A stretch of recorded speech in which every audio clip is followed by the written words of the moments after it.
अस्सलाम वालेकुम फ्रेंड्स, उम्मीद है कि आप सब खैरियत से होंगे। देसी कुकिंग विद आसमा में आपका खुशामदीद। और आज मैं जो आपके लिए रेमेडी लेकर आई हूँ वो जिन लोगों को, जिन ख़वातीन को पीरियड्स कम आते हैं या इरेगुलर हैं या जिन्हें 2-3 साल हुए हैं उन्हें पीरियड्स नहीं आए हैं, तो उनके लिए मैंने ये वीडियो बनाई है। क्योंकि इससे पिछले वीडियो मैंने हैवी ब्लीडिंग जिनको होती है ख़वातीन को, उनके हवाले से बनाई थी। तो कुछ फ्रेंड्स से मैंने कहा कि जिनको कम आती है या जिनको बिल्कुल नहीं आती उनके लिए भी आप वीडियो बनाएं।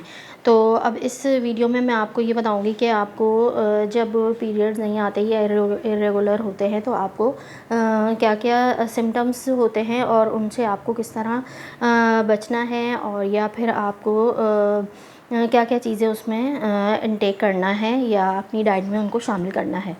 तो सबसे पहले तो आप ये देखें कि आपको क्या क्या सिम्टम्स हैं। हो सकता है कि आप प्रेगनेंसी वगैरह है, अगर आप मैरिड हैं तो उसमें भी पीरियड्स आने बंद हो जाते हैं।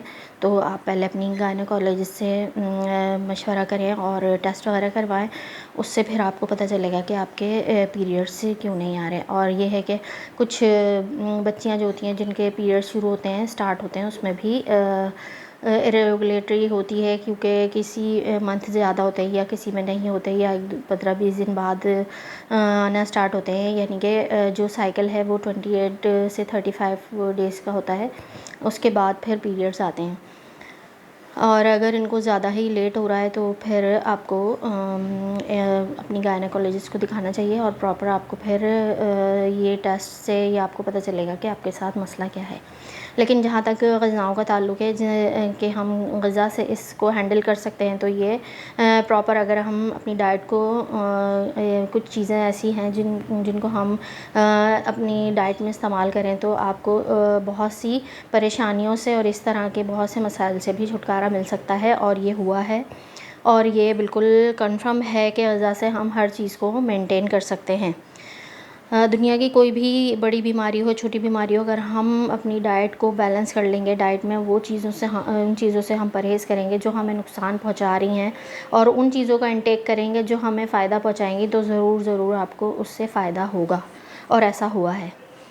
तो हमेशा यही नहीं होता कि हम लोग दवाइयाँ खाते रहें और दवाइयाँ लेते रहें, ऐसा नहीं है। आप दवाइयों के बगैर भी अपनी डाइट को बिल्कुल सेट रख के, अपनी डाइट को, अपनी गट हेल्थ को सामने रखते हुए अपनी चीज़ों को देख सकते हैं और उन चीज़ों को आप ले सकते हैं, जिससे कि आपका पीरियड साइकिल और जो भी आपको प्रॉब्लम्स हैं वो सॉल्व हो जाएंगी।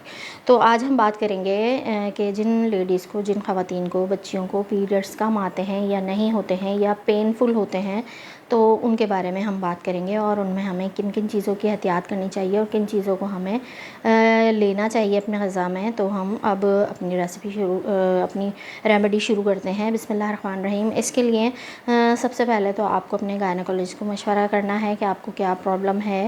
अगर आप प्रेग्नेंट हैं तो उसके लिए आपको फिर क्या क्या चीज़ें लेनी हैं, क्या करना है, कौन सी दवाइयाँ, कौन से विटामिन्स लेने हैं। और अगर आपको सिस्ट हो गई है तो आप उसके लिए भी, और आपका वेट भी बहुत ज़्यादा बढ़ रहा है, तो आप घरेलू टोटकों से, घरेलू चीज़ों से, रेमेडीज़ से इस चीज़ को हैंडल कर सकते हैं। सबसे पहले तो मैंने अपनी जो रेसिपीज़ मैं बनाती हूँ उसमें मैंने पंजीरी का बहुत मैंने बनाई थी, और उसके इतने ज़्यादा फ़ायदे हैं कि मैं आपको बता नहीं सकती। पंजीरी जो लेडीज़ अगर लेना शुरू कर लें रेगुलर, खाने के बाद 2 चम्मच, ब्रेकफास्ट के बाद आप 2 चम्मच खा लें, खाने के 2 चम्मच, और हर खाने के बाद आप 2 चम्मच खा लें, तो आपको पीरियड्स रेगुलर आने शुरू हो जाएंगे। क्योंकि जो मैंने पंजीरी बनाई थी उसके अंदर मैंने सारे सीड्स ऐड किए थे। घी, असली घी, जो देसी घी है घर का बना हुआ, जो मैंने ख़ुद बनाया था, वो मैंने उसमें ऐड किया है। तो जो ख़वातीन हैं जिनको सिस्ट भी हो जाती है और वेट भी उनका बढ़ जाता है, तो वो उनके लिए ये पंजीरी बहुत ही फ़ायदेमंद है। क्योंकि बाज़ दफ़ा वेट जो है आपका इसलिए नहीं बढ़ रहा होता है कि आप ज़्यादा खा रहे होते हैं, ओवर ईटिंग कर रहे होते हो। हाँ, लेकिन यह है कि आपको जंक्स फूड जो होते हैं उनसे आपको वो अवॉइड करने चाहिए। वो आपके वेट ज़्यादा बढ़ने का एक वजह हो सकते हैं।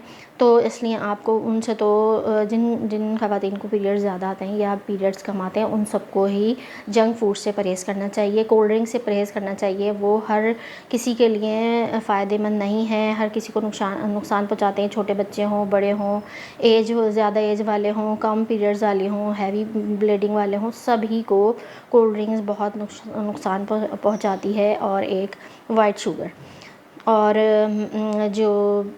जो भी ये तमाम जो जंक फूड होते हैं इसमें इस तरह के ये मटेरियल्स यूज़ करते हैं जो कि हमारी हार्मोन इम्बैलेंस कर देते हैं, जिनकी वजह से ये तमाम प्रॉब्लम्स खड़े हो जाते हैं। तो हमें सबसे पहले तो इन चीज़ों से परहेज़ करना चाहिए और बहुत ज़्यादा हमें इनको नहीं लेना चाहिए।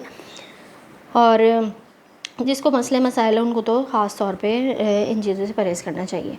तो अब मैंने जो पिछली वीडियो बनाई थी उसमें मैंने जिन चीज़ों से आपको मना किया था कि आपको वो नहीं लेनी है, तो जिनको पीरियड्स नहीं आते या कम आते हैं या पेनफुल आते हैं उनको वो तमाम चीज़ें लेनी होंगी। जैसे कि दूध से बनी हुई चीज़ें हैं, चीज़ है, मक्खन है, असली घी है, और दही है, दूध दही है, फ्रूट सैलेड है, या फ्रूट चाट जिसे कहते हैं आप वो ले सकते हैं। इसमें आप जिनको पीरियड नहीं आते उनके लिए बहुत सी चीज़ें हैं कि आप उनको लेकर आप अपनी चीज़ों को सही कर सकते हैं, अपनी बीमारी को, इस बीमारी को दूर कर सकते हैं। और जिनको सिस्ट है उनको तो मैं सीड साइकिल का ही मशवरा दूंगी। सीड साइकिल बेस्ट है, हार्मोन इम्बैलेंस हो या पीरियड्स कम आ रहे हों उसके लिए सीड साइकिल बहुत ज़रूरी है। और जिनको ज़्यादा आ रहे हैं उनके लिए भी तो सीड साइकिल का भी, अगर किसी ने मुझसे पूछा कि सीड साइकिल किस तरीके से करना है तो वो भी मैं आपको आगे की वीडियो में आपको उसका भी तरीका बता दूंगी। लेकिन आपको अपनी डाइट में जो देसी घी है, मिल्क से बनी हुई चीज़ें हैं, जैसे अगर किसी को मिल्क पसंद नहीं है, दूध पसंद नहीं है तो वो जौ का दलिया बना लें, नाश्ते में वो ले लें। उससे ये कि आपके जो पीरियड्स इर्रेगुलर हैं वो भी रेगुलर हो जाएंगे, पेन भी नहीं होगा, आपको कॉन्स्टिपेशन का मसला है वो भी हल हो जाएगा। और सीड साइकिल है या पंजीरी अगर आप लेते हैं तो उससे भी आपको बहुत फ़र्क पड़ेगा। बाकी आप सीड साइकिलिंग कर सकते हैं, उससे भी आपको बहुत फ़र्क पड़ेगा। तो ये तमाम मसले मसाइल जो होते हैं वो हार्मोन इम्बैलेंस होते हैं उसमें भी ये पैदा हो जाते हैं। और आपको पानी का इंटेक बहुत ज़्यादा करना है इसमें, क्योंकि ये जो हमारा ब्लड गाढ़ा हो जाता है उसकी सूरत में आपको पीरियड्स कम आते हैं या पेनफुल आते हैं तो आपको अपने ब्लड को हल्का या पतला करने के लिए आपको जूसेस लेने हैं, ठंडी सब्जियां खानी हैं, इसमें आपको ठंडे जूसेस लेने हैं।